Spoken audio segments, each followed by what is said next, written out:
Ibinalita ng Armed Forces of the Philippines nitong Pebrero na 2 miyembro raw ng New People's Army ang napatay nila sa isang engkwentro sa Paranas, Samar. Pero sabi ng mga kaanak at kapitbahay ng mag-amang pinaslang na sina Raymart at Renato Gabak, mga sibilyan ang dalawa. Ayon sa kanila, papauwi ang mag-ama mula sa pagkakaingin noong February 5 ng pagbabarilin ng mga sundalo. Iba raw ang suot na damit ng mag-ama pagalis ng bahay, pero tila binihisan daw at tinaniman ng baril para palabasing engkwentro ang nangyari. Sundalo ito nga din posila bahin warayla kaya na raw lang ang hirap pag sugat dapat era na laging paagi waray na lang hirap pag pamusila.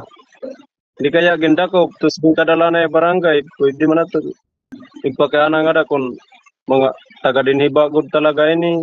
Pero may nga natin ang mga kuwan, Anira ID, Nagkawagra, National ID, Botons ID. Wala rin umanong naganap na engkwentro sa lugar kung saan pinatay ang mag-amang Gabak ayon sa pahayag ng New People's Army. Malayo raw ang lugar ng insidente sa pinangyarihan ng engkwentrong binanggit ng AFP. Pero hindi ito ang unang beses na may pinaslang na magsasaka pero pinalabas na NPA. Sa ilalim ng Administrasyong Marcos Jr., may 54 na sibilyan na raw ang pinatay at inulat na kasapi raw ng NPA.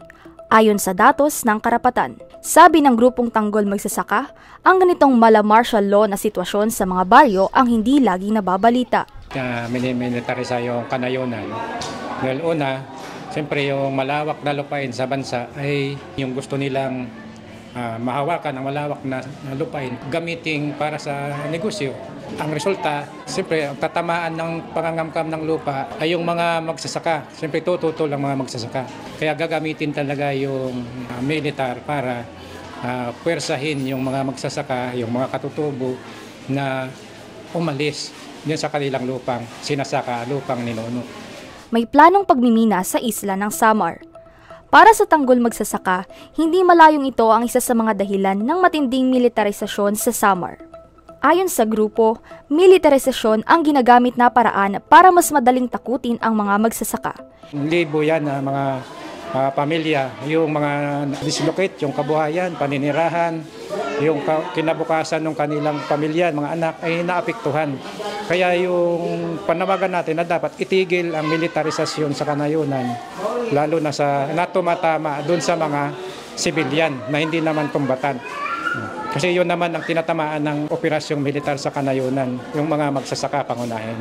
Naranasan mismo ni Ronnie Manalo, isang magsasaka sa Bulacan, ang walang tigil na panghaharas mula sa mga sundalo.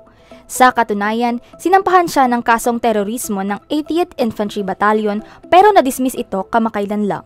Yung kaso ko ay patunay lang na ang layunin lang talaga ay patahimikin sa ganong paraan ng mga magsasaka. Kaya ang panawagan ko sa mga na naging biktima na katulad sa akin ay dapat ay magpatuloy tayo sa pag-iit ng ating karapatan. Wala namang ibang paraan kundi lumaban. Talagang kailangan may managot. Di rin man ito tama na ngayon kung gobyernohan.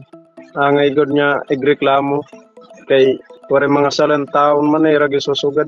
Pag diri kasi kita magreklamo, so doon sana akong nanigagara man ito kay maser nga ito. Okay man lang ay pinamatay kita kay nakakadlok man nira aton. Karakon sir, mas maupay nga aksyonan dayon ini para diri niya liwat manhinabu pa iba nga pamilya.